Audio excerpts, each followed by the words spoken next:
Yo también los amo todos. Buenas noches a todos.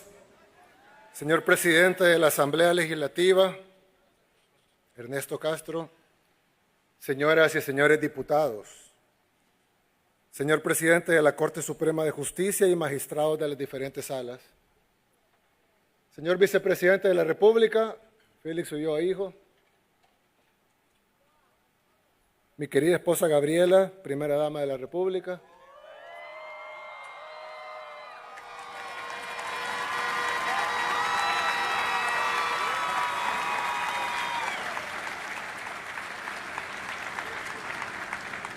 señores diputados al Parlamento Centroamericano, señor presidente de la Corte de Cuentas de la República, señora presidenta del Tribunal Supremo Electoral, señores miembros del Ministerio Público, señor fiscal general, procurador general y procuradora para la defensa de los derechos humanos, excelentísimos señores embajadores y honorables jefes de misiones diplomáticas acreditadas en nuestro país,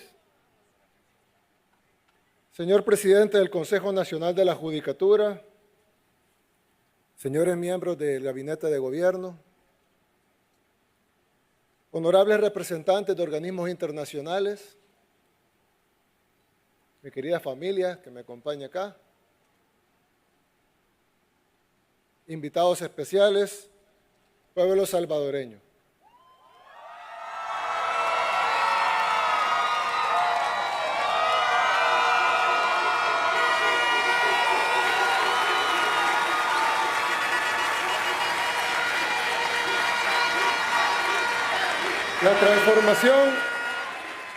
La transformación de El Salvador ha sido una de las más rápidas de la historia moderna, pero para nosotros apenas ha sido suficientemente rápida. El Salvador de hoy no se parece en nada al que recibimos tras décadas de terror y explotación.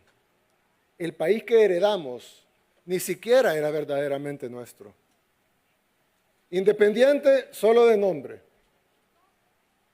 Sus calles estaban controladas por pandillas y su gobierno en manos de los verdaderos gobernantes que siempre estaban a la sombra. Hace 6 años, el mundo ya había perdido la esperanza en El Salvador. Nos decían que el crimen era parte necesaria, así decían, que el crimen era parte necesaria de nuestra sociedad y que derrotarlo era imposible. Nos daban estudios grandes, proyectos de cómo salvarnos, pero en el fondo nunca creyeron que fuera posible y por eso sus soluciones nunca estuvieron diseñadas para funcionar. El Salvador estaba controlado por personas sin ninguna intención de ayudarnos. Hace 6 años empezamos, nada más, a recuperar nuestro país. Hoy, El Salvador ya no le pertenece a ni los actores extranjeros ni a sus títeres locales. Hoy, El Salvador pertenece al pueblo salvadoreño.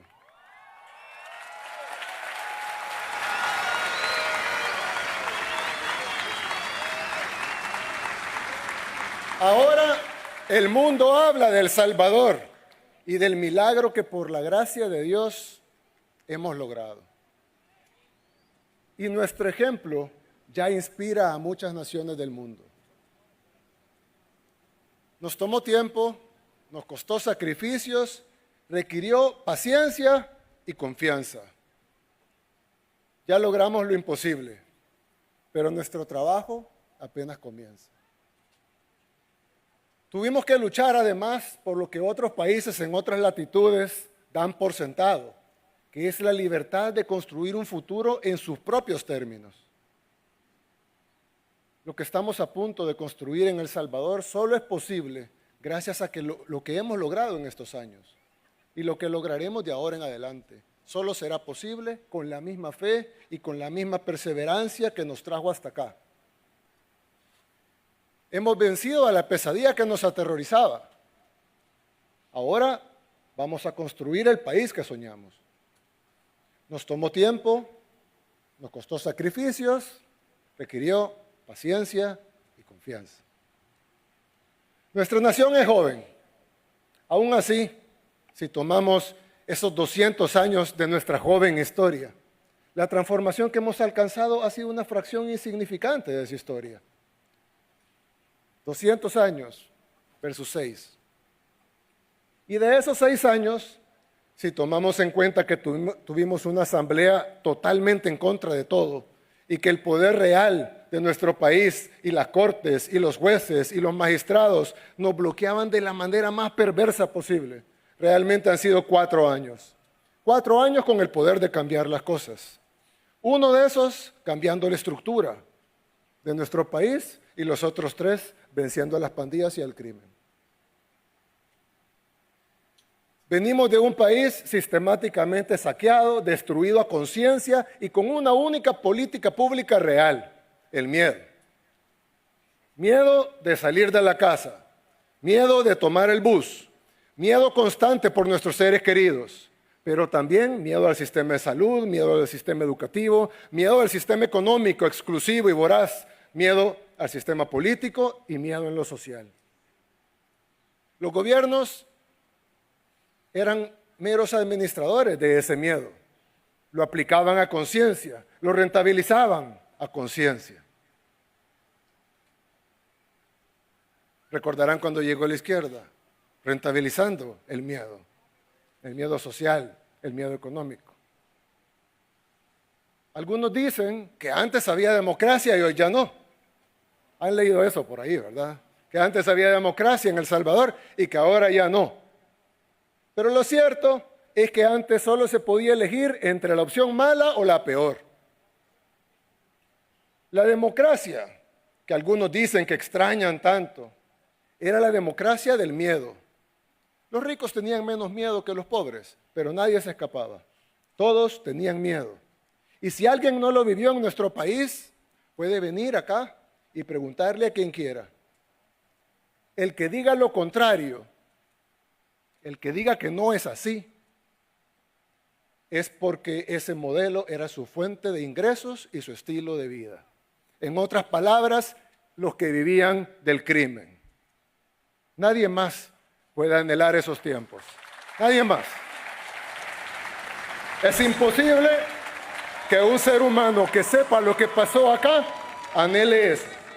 Los únicos son los que no conocen, los que no viven acá y no saben qué es lo que sucedió acá, o los que vivían de eso. Su institucionalidad, porque oyen eso bastante, ¿no? La institucionalidad era dejar que violaran a nuestras mujeres, que masacraran a nuestros hijos, que extorsionaran a nuestros emprendedores.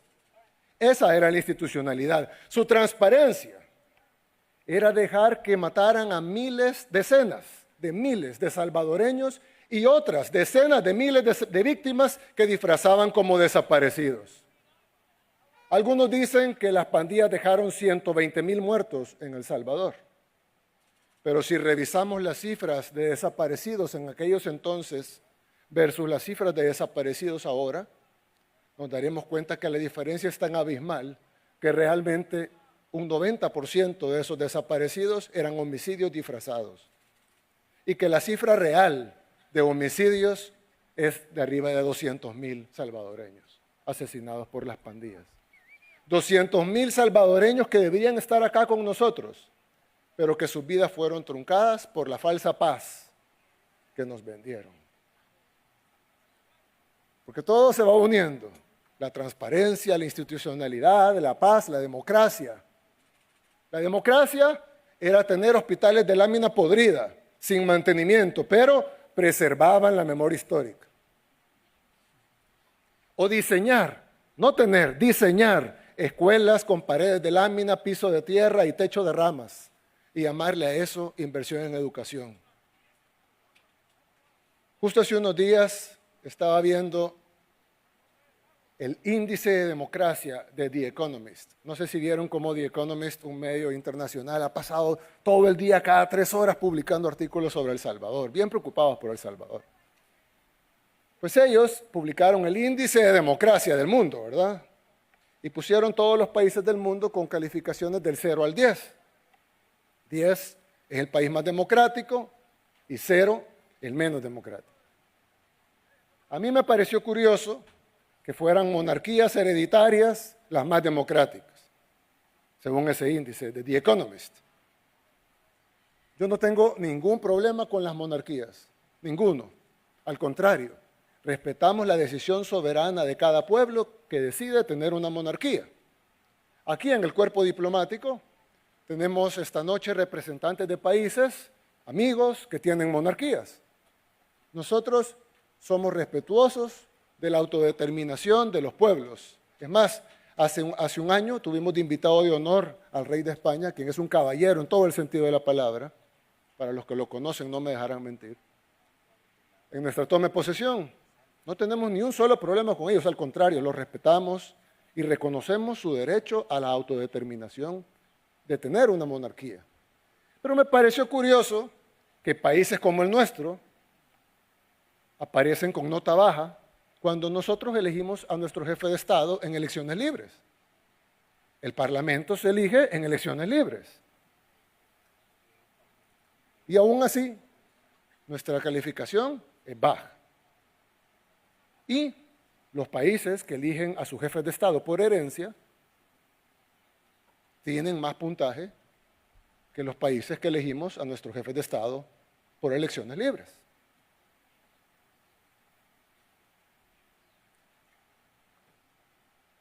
¿Cómo es posible eso?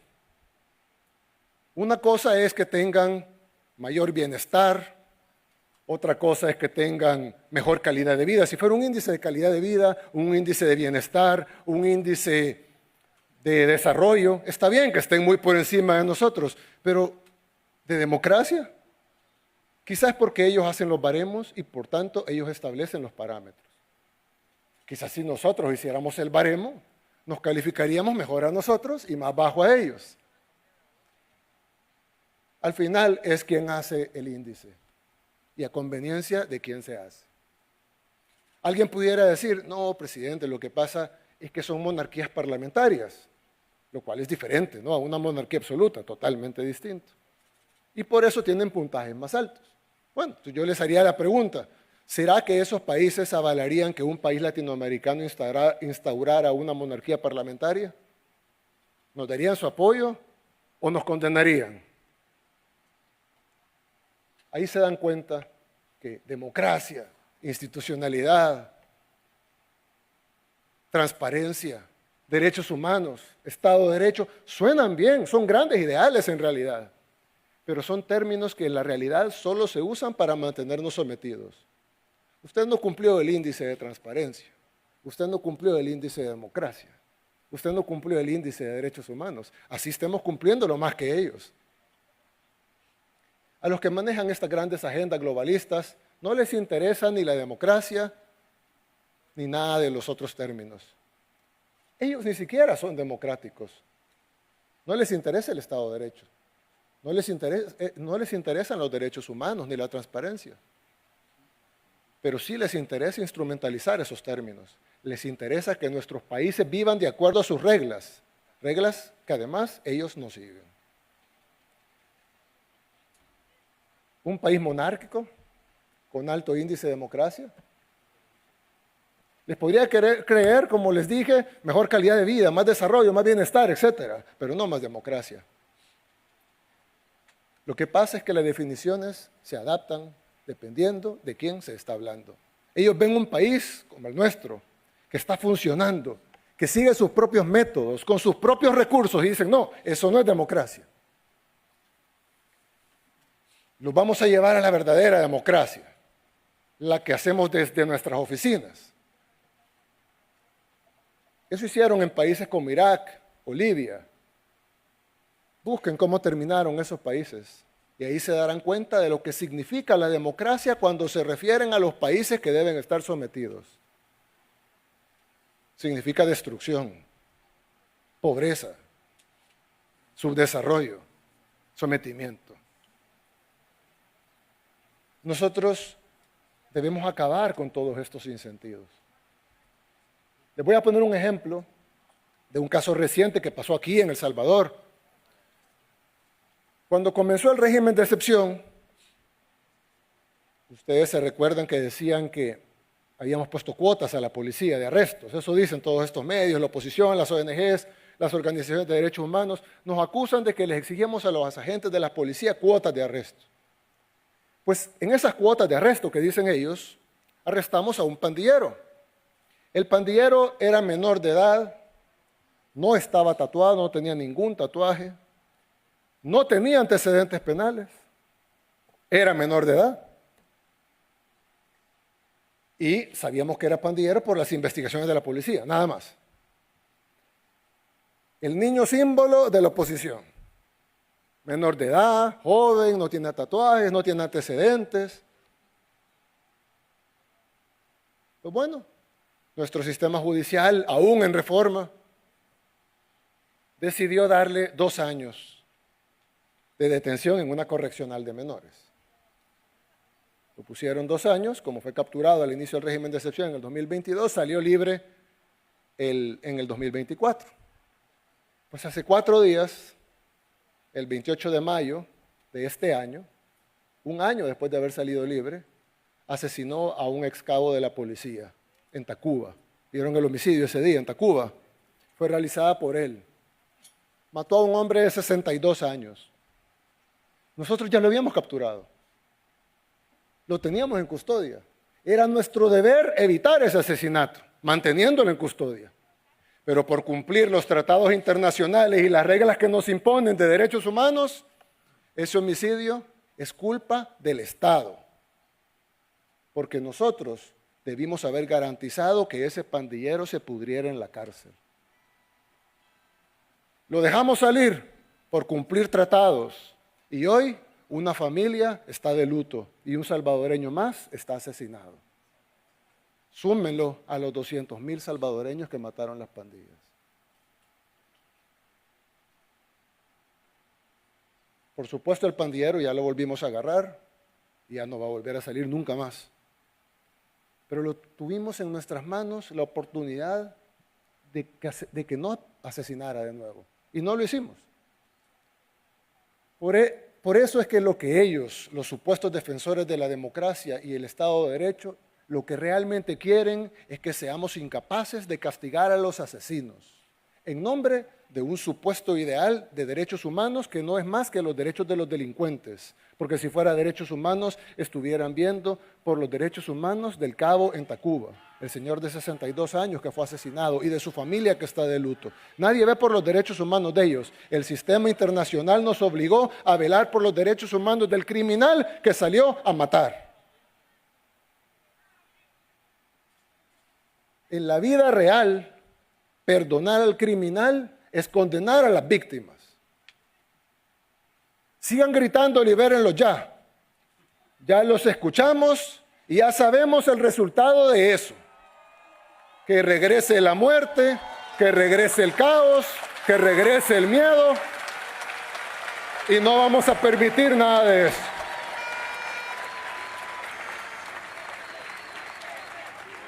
Así que no los vamos a liberar ya ni nunca.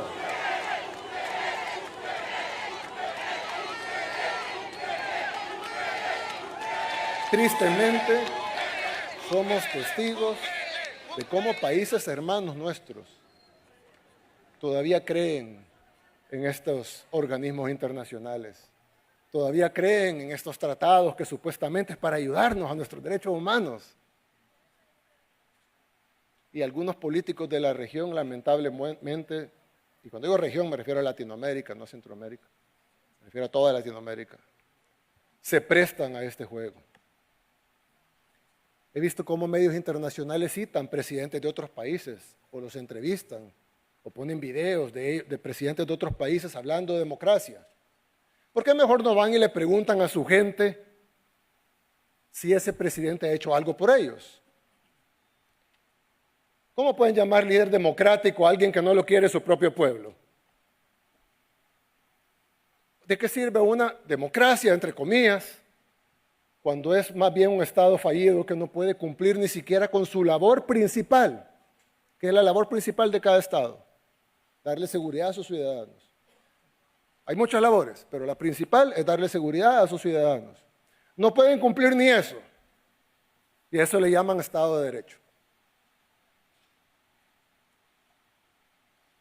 Democracia significa el poder del pueblo. Si de verdad les importara tanto nuestro pueblo, ¿por qué intentan socavarlo en cada oportunidad? Algunos países que pasaron años criticando a El Salvador, hoy arrestan a sus propios ciudadanos por publicaciones en redes sociales. Han visto esto, ¿no? Países democráticos, países campeones de los derechos humanos, arrestan a sus ciudadanos por publicaciones en redes sociales. Prohíben a su oposición política, calificándolos de extremistas. Entonces nosotros prohibamos a la nuestra porque son extremistas también. Pero no, nosotros le permitimos a nuestra oposición hacer campaña, conseguir votos, así sean de sangre, y que se cuenten. Ellos no. Prohíben a sus oposiciones.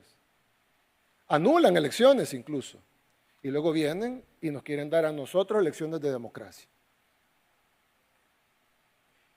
Cuando ven los resultados de nuestras elecciones libres, cuando ven las encuestas, cuando ven nuestros niveles de aprobación, dicen, es que los salvadoreños están manipulados. A los que nos están escuchando en otros países, que yo sé que son un número considerable, imagínense si alguien de otro país, que ni siquiera conoce su país, les dijera que su opinión en su propio país no vale, porque usted está manipulado. Y que ellos, que no viven en su país, son los que saben qué es lo mejor para ustedes. No lo aceptarían, ¿verdad? Nosotros tampoco. Algunos críticos internacionales, ya han escuchado esto también, me imagino, dicen que le quitamos a los salvadoreños la democracia para darles la seguridad. Por lo menos aceptan que hemos dado seguridad. Pero dicen que lo hemos hecho a costo de la democracia. Algunos incluso dicen, yo en mi país no tengo seguridad, pero al menos tengo democracia. Déjenme decirle que no lo engañen, usted no tiene ni seguridad ni democracia. Usted lo que tiene es un Estado fallido, la falsa sensación de que pueden elegir algo. ¿Qué es lo que quieren? Que eliminemos el régimen de excepción para que la comunidad internacional diga que bien, miren Bukele, ya quitó el régimen. Pero que los salvadoreños vuelvan a ser asesinados. Quieren que tomemos decisiones para que afuera no me cataloguen como dictador, aunque eso signifique que nuestro país vuelva a ser invivible. Había una masacre, literalmente una masacre cada día.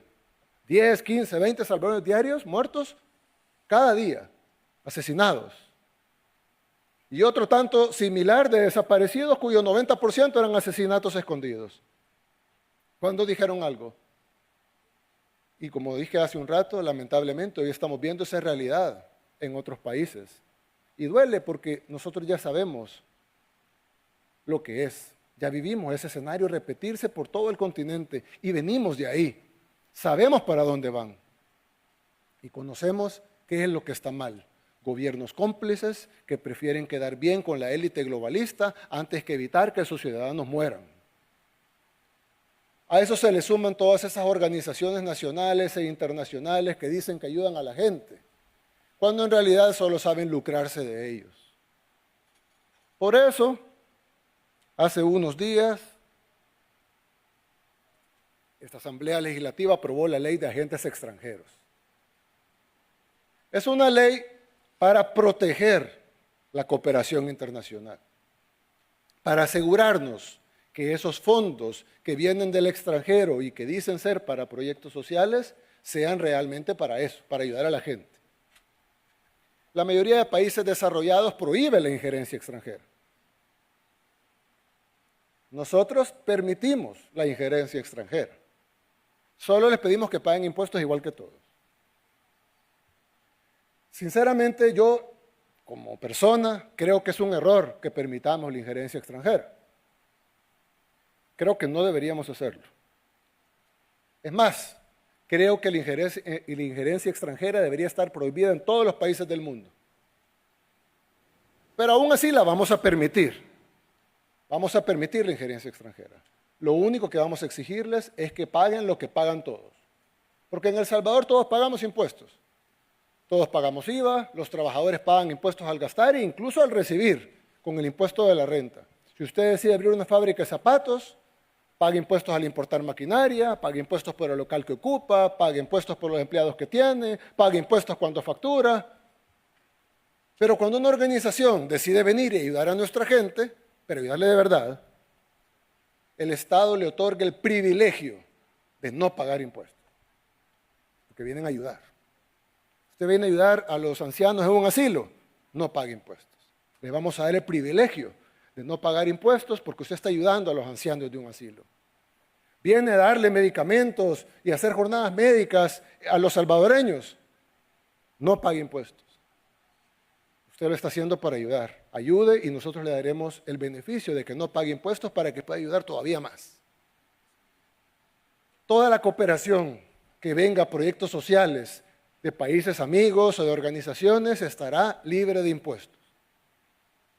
Pero hay organizaciones extranjeras que dicen venir a ayudar y realmente vienen a hacer política, a mover millones para campañas políticas, a operar en la oscuridad, sin reglas, sin límites, sin pagar nada. A ellos nadie los eligió en elecciones democráticas, ya que hablamos de democracia, ni siquiera en elecciones de segundo grado, pero sí se sienten en el derecho de influir en las decisiones del país, con dinero, con total impunidad. Las supuestas organizaciones de derechos humanos que defienden asesinos que alguna vez masacraron a nuestra gente. Los medios tradicionales despliegan activistas disfrazados de periodistas para difundir mentiras. Y a eso le llaman libertad de prensa. Congresistas extranjeros vienen a tocar las puertas de las cárceles a exigir que liberemos delincuentes. ¿Con qué derecho se sienten? Siempre son los autoproclamados defensores de la democracia los que no creen en nuestra democracia, no creen en el poder de nuestro pueblo. ¿Cómo pueden decir defender la democracia si ni siquiera saben la definición de democracia? ¿Cómo pueden imponernos reglas que ellos mismos no respetan y ofrecernos sistemas que hace mucho tiempo dejaron de funcionar para ellos? ¿Cuál es la situación en sus propios países? ¿Por qué no se enfocan en proteger a su gente en lugar de atacar a la nuestra? La respuesta es simple y se supone que no se debe decir en voz alta, aunque ya sea evidente para la mayoría de personas en el mundo. Las fuerzas externas que ejercen su poder encubierto sobre países como El Salvador no están interesadas en el bienestar de nuestros pueblos. Su objetivo es generar inestabilidad, porque la inestabilidad mantiene a nuestras naciones dependientes de ellos. Los países del tercer mundo están destinados a seguir siendo del tercer mundo, no están destinados a mejorar. Y cuando un país como el nuestro decide mejorar, entonces está violando las reglas del sistema internacional. En El Salvador, además, ya vivimos esa falsa democracia durante décadas. Ya hicimos lo que ustedes decían que había que hacer, ya seguimos sus consejos y nos dejó más pobres, más enfermos, más subdesarrollados y más inseguros y más saqueados. A eso no vamos a volver.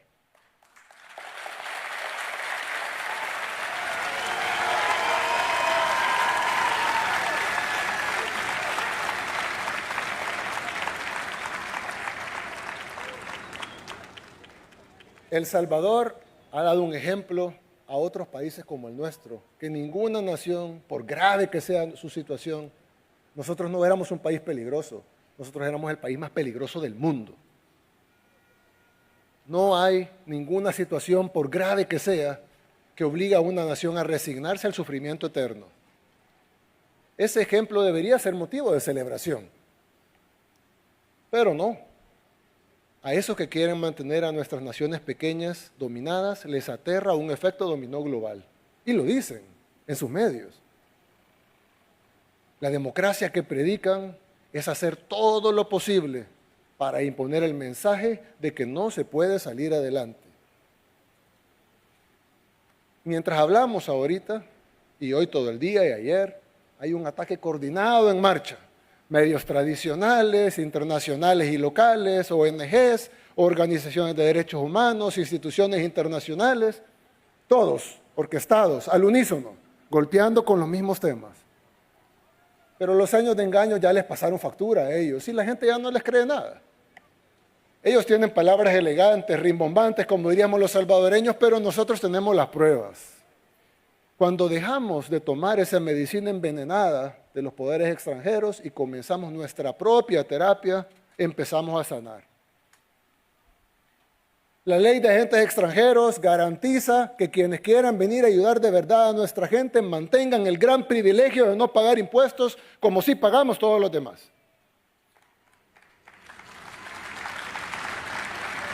Pero también garantiza que quienes vengan a velar por intereses políticos al menos paguen sus obligaciones tributarias como todos los demás. Y ojo, insisto, no estamos prohibiéndoles que lo hagan, no estamos prohibiéndoles que se metan en política, no estamos prohibiéndoles que traigan sus agendas, no estamos prohibiéndoles que tengan injerencia en nuestro país, simplemente estamos pidiendo que se anoten y que paguen impuestos como cualquier empresa de cualquier cosa. Y además de pagar impuestos, les decimos tengan decencia y dejen de mentirle descaradamente al pueblo salvadoreño. Solo miren algunas de las mentiras que están diciendo con el apoyo y patrocinio de organizaciones extranjeras y amplificadas por supuestos periodistas y medios independientes. Y luego Open Society.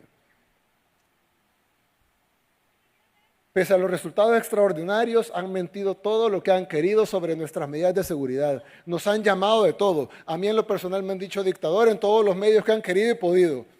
Desde los panfletos salvadoreños hasta los panfletos internacionales, los más prestigiosos. ¿Saben qué? Me tienen sin cuidado que me llamen dictador.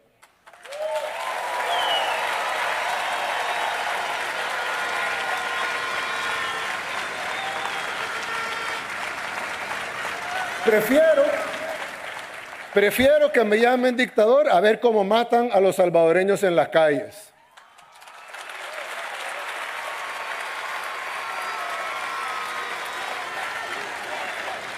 Prefiero estos momentos cuando agarro el celular y veo dictador, dictador, dictador, dictador en las noticias y no ver asesinato, asesinato, asesinato, asesinato, asesinato.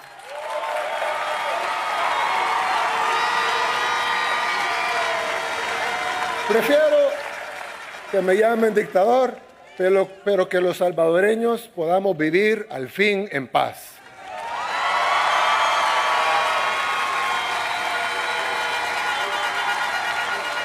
Que se queden ellos discutiendo su semántica y nosotros vamos a seguir enfocados en buscar resultados. Y contrario a las mentiras que ellos difunden día y noche, tenemos más resultados que cualquier otro gobierno en toda nuestra historia.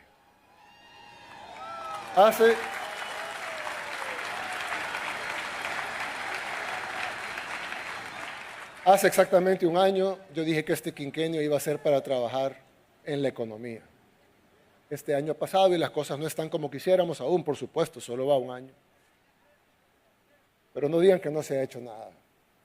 Hemos abierto opciones de alimentos sin intermediarios, lo que reduce significativamente el precio. Los agromercados, que por supuesto la oposición criticó desde el inicio, no es una solución perfecta, pero es una solución, donde se pueden comprar 20 tomates por $1. Claro, los que queramos podemos seguir yendo al supermercado, aunque sea más caro. También podemos importar lo que comemos, podemos comer en restaurantes. Nada de eso está prohibido, al contrario, lo promovemos, porque es bueno para nuestra economía. Es bueno porque estos lugares generan empleos, pagan impuestos. Si tienen el dinero y el presupuesto para hacerlo, háganlo. Pero a nosotros como gobierno también nos corresponde dar una opción accesible para las mayorías y eso estamos haciendo. Tampoco hemos aumentado impuestos, a excepción de los agentes extranjeros. Y aún así, logramos tener este año, el 2025, como el primer presupuesto completamente financiado que no incluye un solo centavo de deuda para gasto corriente. Es decir,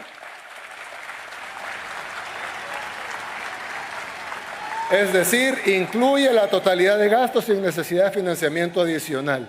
Y así como estamos haciendo eficientes los recursos, estamos trabajando también de la mano con organismos internacionales, con países, con bancos extranjeros, con los que hemos establecido una relación de respeto mutuo. Porque nosotros no queremos ser un país aislado. Nosotros queremos trabajar con nuestros amigos en el exterior. Yo se los dije hace años, que estamos listos, las puertas están abiertas de par en par. Queremos ser amigos, queremos ser socios, queremos ser aliados. Lo que no queremos ser es sus lacayos. Por ejemplo, el Banco Mundial, el Banco Interamericano de Desarrollo nos ha apoyado en muchísimos proyectos. Recientemente, incluso con la construcción de escuelas, que estamos haciendo 2 diarias. El CAF está tan comprometido con apoyarnos que ya se están inaugurando sus instalaciones aquí en El Salvador. Tenemos relaciones comerciales con la mayoría de países del mundo. Es más, primero, no sé si escuchaban a la oposición decir que nos habíamos vendido a China. Se vendieron a los chinos, porque habían unas tiendas de venta de productos chinos en el centro. Se vendieron a los chinos. Y luego, cuando fuimos a la Casa Blanca a reunirnos con el presidente Trump, se vendieron a los gringos. ¿Cómo es eso? Nos vendimos a China y a Estados Unidos al mismo tiempo. Y ninguno de los dos protestó. Una de dos, o somos los mejores diplomáticos del mundo, o es mentira, no nos hemos vendido a nadie. Y más recientemente, como una prueba de que tenemos dignidad, pero no estamos cerrados a la cooperación internacional, y estamos abiertos con las puertas de par en par para cualquiera que nos quiera acompañar en este camino, firmamos un acuerdo sin precedentes con quien no ha sido nuestro amigo necesariamente, pero firmamos un acuerdo que es de mutuo beneficio con el Fondo Monetario Internacional.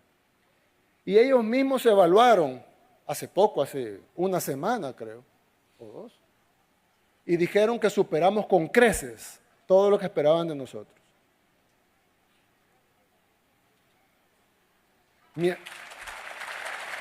Mientras tanto, la oposición dice que no es cierto, que está mal la situación, que está mal que haya turistas, porque los turistas vienen y hacen gentrificación, cuando en realidad no tiene por qué ser así. Al contrario, mientras más visitas, la tiendita vende más, el restaurante familiar crece, los jóvenes de la zona se pueden quedar porque ahora ya hay oportunidades y no tienen que emigrar a los Estados Unidos para buscar esas oportunidades en el país donde sí hay turismo. No les gusta que hagamos acuerdos con organizaciones internacionales, no les gusta que hagamos empréstitos para obras porque no prestamos para gastos, no les gusta que hagamos acuerdos con entes financieros, no les gusta que tengamos turismo. Entonces, ¿qué quieren? Que no hagamos nada como ellos, que nos sentemos simplemente a esperar que caiga el dinero de algún lado. Gracias a Dios ya no gobiernan ellos.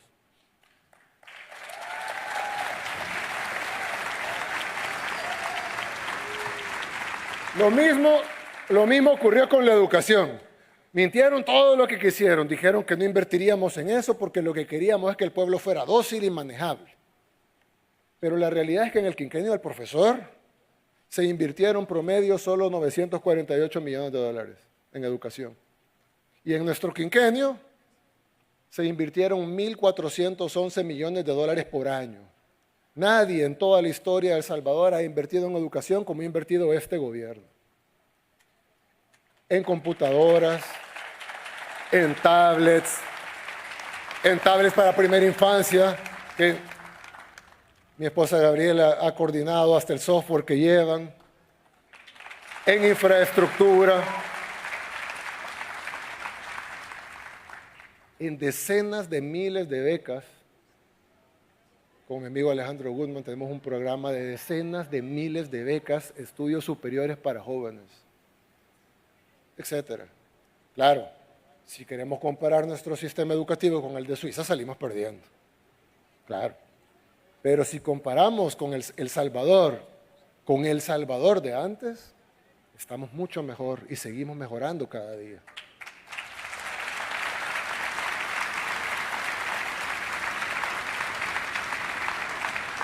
Comparemos nuestro país en la actualidad con el pasado. ¿Para qué? Para saber de dónde venimos, a dónde estamos y para dónde vamos.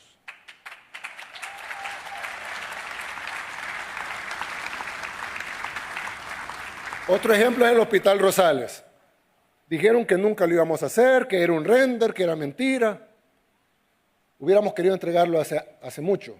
y lastimosamente no pudimos. Pero pronto vamos a dejar un nuevo Hospital Rosales listo para servir a los salvadoreños con infraestructura de primera, pero también con equipo tecnológico moderno y todo lo necesario para atender a nuestra gente, con la calidad de cualquier hospital privado o mejor.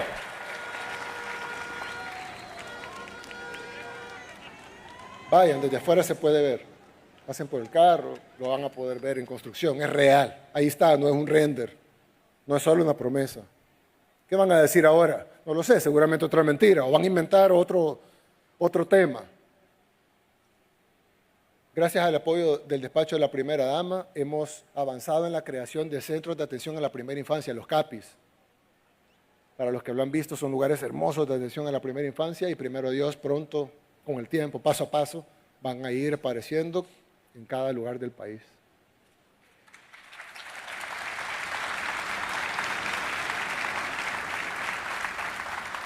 También con el despacho de la primera dama hemos trabajado en la ampliación de la oferta cultural y educativa dirigida no solo a la primera infancia, sino a todo el país.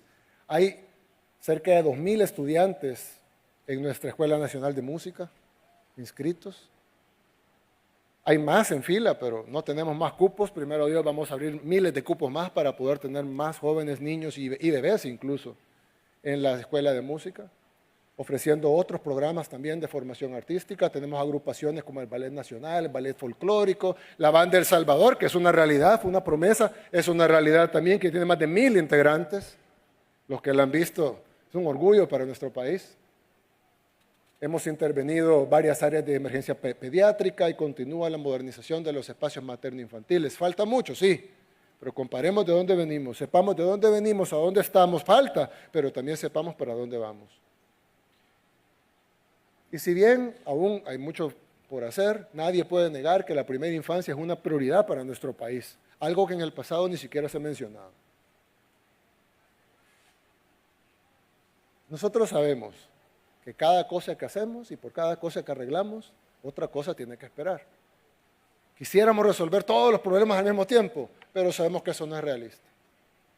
Podemos darle computadoras a todos los niños, ya lo hicimos, pero las escuelas seguían en condiciones deplorables. Podemos remodelar 2 escuelas por día, pero faltarán otras escuelas aún, miles. Podemos construir el mejor hospital de Centroamérica, que queremos, ese es nuestro sueño, que sea el Hospital Rosales, pero faltarán otros hospitales. El gobierno puede hacer feliz a cualquiera, pero no puede hacer feliz a todos al mismo tiempo. Es difícil, algunos dirán imposible, sin embargo, vamos a intentarlo. Porque es de cobardes no intentarlo. Si escogimos estas luchas es porque creemos en un El Salvador mejor. Y este no se forja diciendo no. Seguimos avanzando a pesar de los obstáculos, la crítica y la oposición interna y externa. Porque esas críticas y ataques, incluso personales, y a mi familia, palidecen ante la satisfacción de saber que cambiamos la vida de millones de personas.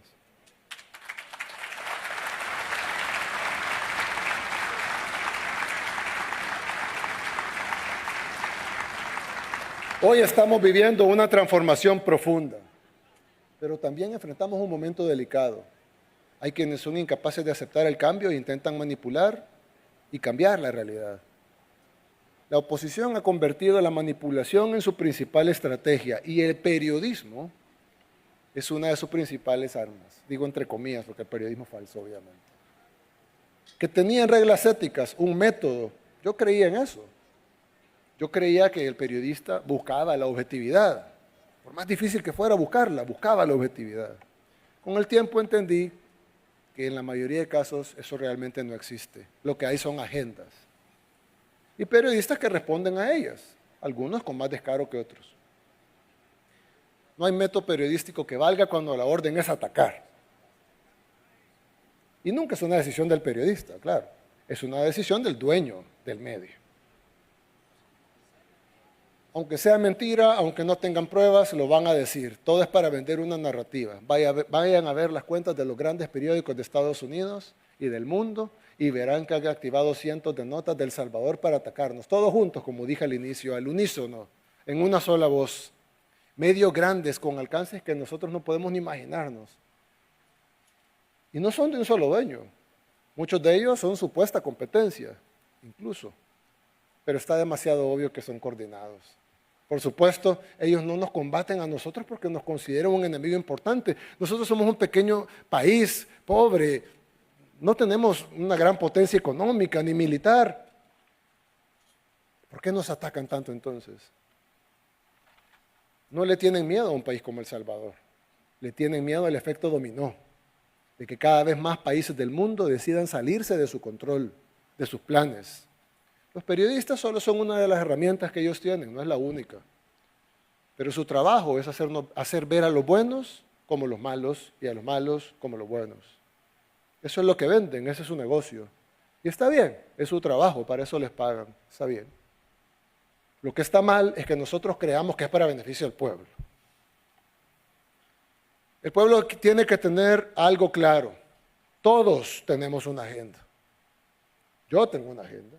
Ellos tienen una agenda, los políticos tienen una agenda, las ONGs tienen una agenda.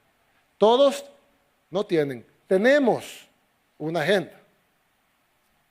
La diferencia entre ellos y nosotros es que nosotros no ocultamos la nuestra.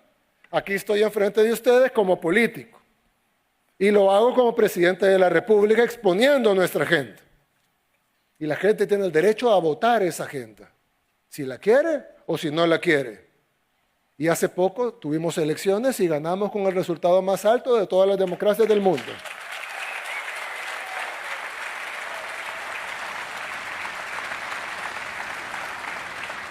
Sin embargo, muchos de ellos sí esconden su agenda. De hecho, dicen que son independientes, aunque digo Open Society abajo.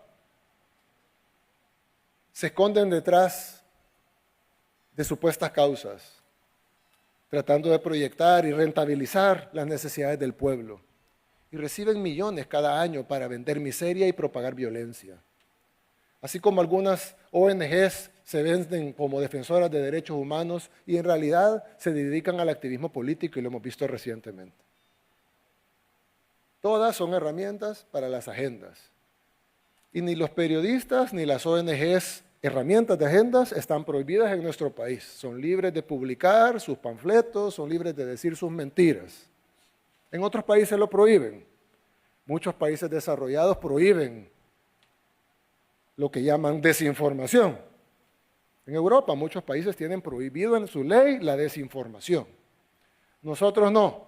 Nosotros, tal vez equivocadamente, permitimos la desinformación. Ellos son libres de hacer y publicar, pero por lo menos que lo llamen por su nombre. Si deciden hacer activismo político y negocio, que lo llamen así. Ellos no son periodistas, son activistas políticos que están haciendo negocio. Ellos no son ONGs, son activistas políticos que están haciendo negocio. Dicen que pactamos con pandillas. ¿Qué pacto es ese? ¿En serio van a pactar que atrapemos a los 70,000 pandilleros de este país? ¿Alguien puede creer que eso es real? ¿Alguien cree en eso? El mismo día que salió el reportaje les abrimos las puertas de las cárceles porque dijeron que los pandilleros los habíamos separado, que ya no estaban revueltos. Eso fue hace un par de años. Y ellos mismos dijeron, si el régimen quiere demostrar que hemos mentido, que abran las cárceles. Abrimos las cárceles a medios internacionales y todos pudieron constatar que los pandilleros estaban revueltos. Y no estaban separadas como habían dicho ellos. Estaban mezclados en ese tiempo con 2 tiempos de comida nada más y sin ni siquiera luz del sol por una ventana. ¿Creen que les importó? No, siguieron mintiendo y repitiendo la misma mentira. Es más, aquí, que saben que son populares las medidas contra los pandilleros, venden la idea de que tenemos un pacto y que les damos beneficios. Pero afuera, que saben que las medidas duras no son populares porque es como, qué duros son con la gente, dicen que los tratamos mal, que no los deberíamos de tratar así, que no les damos suficiente proteína. Las dos cosas no pueden ser reales. Dicen que encarcelamos defensores de derechos humanos, disidentes, opositores al régimen. Yo me pongo a pensar, ¿cómo podemos combatir la corrupción si toda la oposición tiene impunidad garantizada? No se pueden tocar. Cualquier opositor corrupto que se lleva a la cárcel es un perseguido político. Todos estuvieron 15, 20 años lucrándose del Estado, pero ahora se pusieron el carnet de perseguido político. Trabajar en una ONG ahora es sinónimo de impunidad. Ser periodista del club, porque hay periodistas que no los incluyen en el club, tiene que ser de APES. Ser periodista del club les permite infringir la ley sin consecuencias. O sea, que una persona, si asesina a sangre fría a la otra, solo tiene que ir a pedir trabajo a alguna de estas ONGs o medios del club y ya la ley no los puede tocar, porque son defensores de derechos humanos, porque son disidencia, oposición al régimen. Ellos creen no solo tener el monopolio de la verdad, sino que si le paso algo a un periodista que no le pertenece al club, a ese no lo van a defender. Al contrario, se van a burlar de él. Ja, ja, ja, vieron, a pesar de que hablaba bien del régimen, te procesaron. Porque ellos no están ahí para defender causas, ni siquiera para defender gremios. Ellos están ahí para conseguir impunidad de la corrupción y del crimen para sus miembros. Ellos quieren imponer su narrativa, lo cual hacen todos los partidos políticos del mundo. Y si no me creen, piensen cuándo fue la última vez que estos medios, que supuestamente buscan la verdad, hicieron una nota criticando a la oposición. ¿Será que la oposición nunca hace o ha hecho nada malo? No lo hacen, porque no está en su agenda. Todo lo que diga la oposición, incluso un criminal, sientan a un criminal y lo que diga, ni siquiera es cuestionado. Cualquier cosa que un criminal, asesino en serie diga es santa palabra. Y nada lo cuestiona. Nadie corrobora si lo que dice es verdad o mentira, mientras se apegue a la agenda, mientras se apegue a la narrativa, mientras digan lo que ellos quieren que digan. Ganan premios, incluso supuestamente prestigiosos, a costa del dolor de la gente. Pero si su negocio es la muerte, al menos digan la verdad. Digan la verdad del dolor de las mayorías. Si solo se aprovechan del dolor de la gente, eso se llama ser carroñero. Y tienen todo el derecho a ser carroñeros, pero al menos digan lo que son, carroñeros, sin hipocresías. Como siempre he creído, hay conceptos que se explican mejor con ejemplos concretos. Así que les voy a contar un ejemplo que puedo contar ahora sin afectar nuestra estrategia porque ya pasó algún tiempo. Cuando lanzamos el Plan Control Territorial en junio del 2019, dijimos que contemplaba una serie de fases, ¿se recuerdan? Y que las íbamos a ir revelando a medida fuéramos activando cada una de esas fases. ¿Qué dijeron estos periodistas? No es transparente, tiene que revelar todas las fases del plan. ¿No les parece ilógico revelarle a los criminales todas las fases del plan contra el crimen?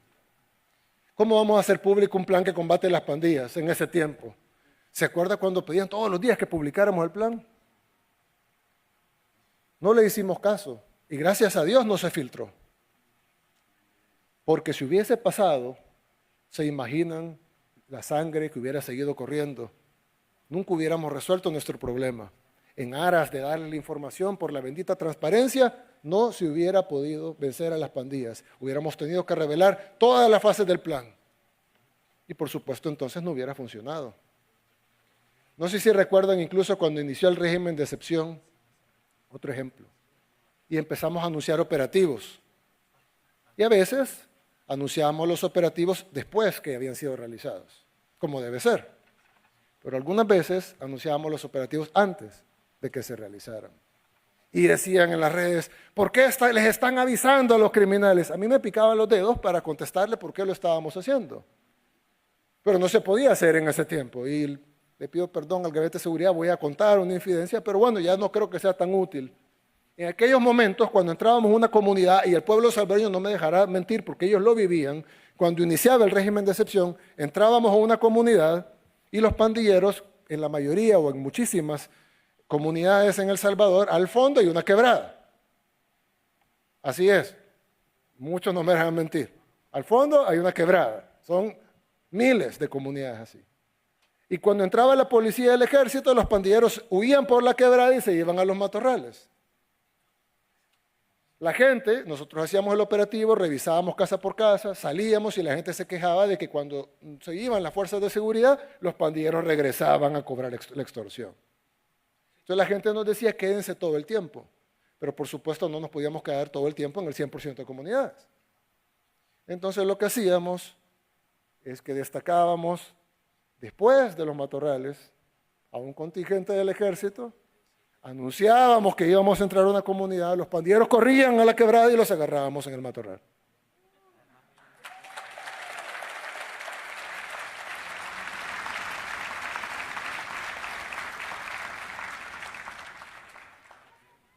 Hoy se los conté.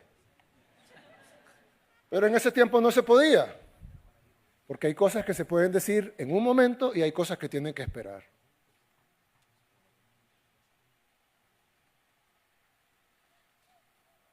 Gracias a Dios, aguantamos los ataques, las críticas y todo, para al final tener lo que tenemos ahora. Y lo vamos a seguir haciendo en los demás temas, porque nosotros no hacemos lo que ellos quieren, sino lo que el pueblo desea y necesita.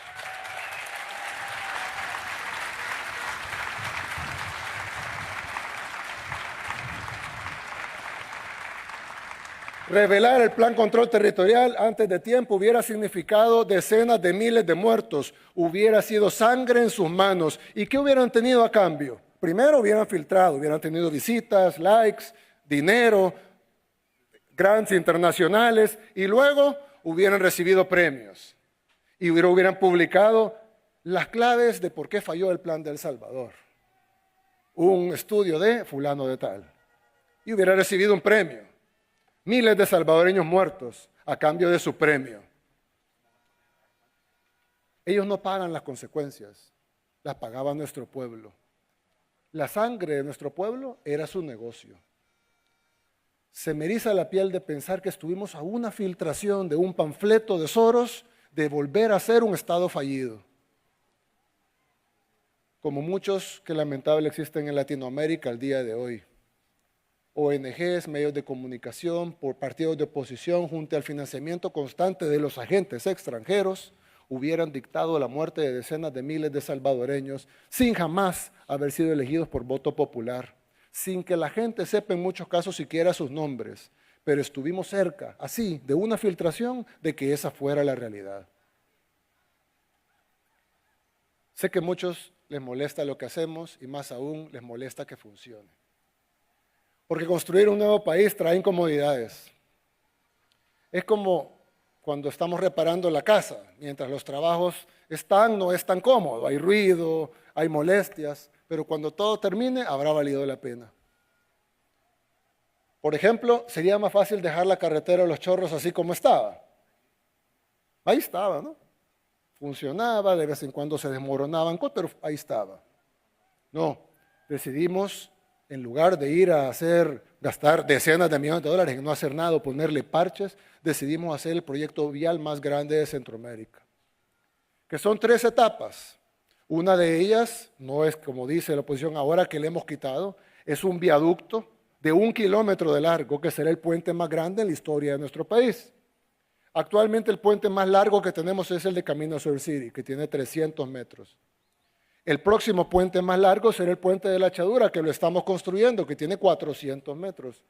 Pero el próximo puente más largo será el de Los Chorros, que tendrá 1 kilómetro.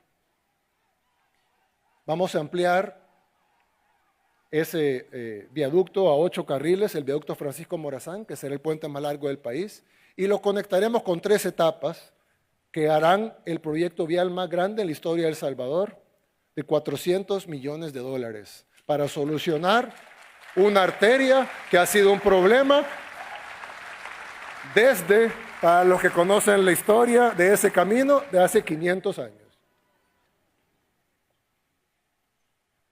Literalmente cortando una montaña que es 25 veces más grande que 25 veces el tamaño del monumento del Salvador del mundo, más alto. Y son 25 taludes. Es una obra que ningún otro gobierno se atrevió a ejecutar. Y pronto lo vamos a terminar. Bueno, tardará un par de años, pero es pronto si lo vemos en toda la historia de nuestro país. y será el proyecto de ampliación vial más grande de toda Centroamérica. Son algunos meses de molestias, pero luego van a ser décadas de beneficios para los que transitan a diario por ahí y el desarrollo de nuestro país. En fin, lo que tenemos ahora no es perfecto, claro que no, nunca lo va a ser, somos seres humanos, pero es 1000 veces mejor a lo que siempre tuvimos. Si no dejamos que de los mismos de siempre nos dividan, si no caemos en la trampa de los que solo se quejan, vamos a lograr mucho más. Todo empieza por valorar lo que ya logramos y por soñar en lo que podemos lograr. Porque un pueblo que no valora lo que tiene está a un paso de perderlo. Pero claro, cuando uno se acostumbra a algo bueno, uno quiere algo mejor. Y está bien exigir. Lo que no está bien es que ahora, los que nunca hicieron nada, sean los que más se quejan. Incluso ahora, con las cosas que sí están funcionando, algunas personas piensan que los cambios que hemos logrado y seguimos haciendo son fáciles o que cualquiera los pudo haber hecho.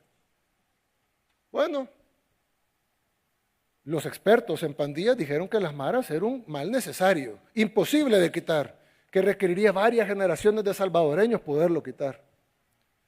Como siempre digo, gracias a Dios no les hicimos caso.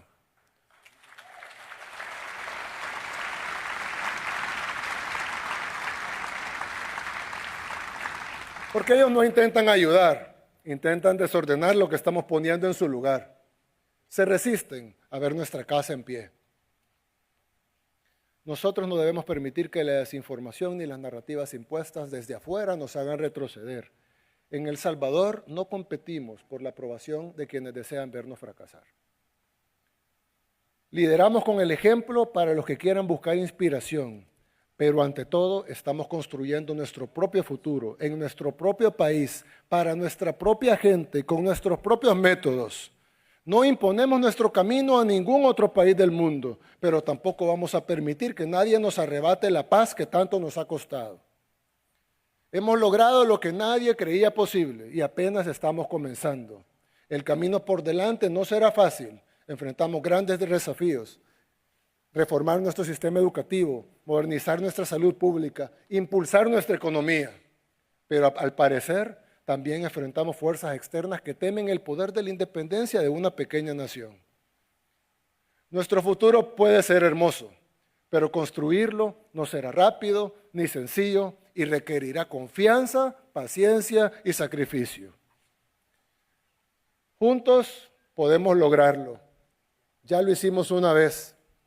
Lo haremos primero Dios de nuevo y el mundo será testigo. Que Dios bendiga a El Salvador y que Dios los bendiga a cada uno de ustedes. Muchas gracias.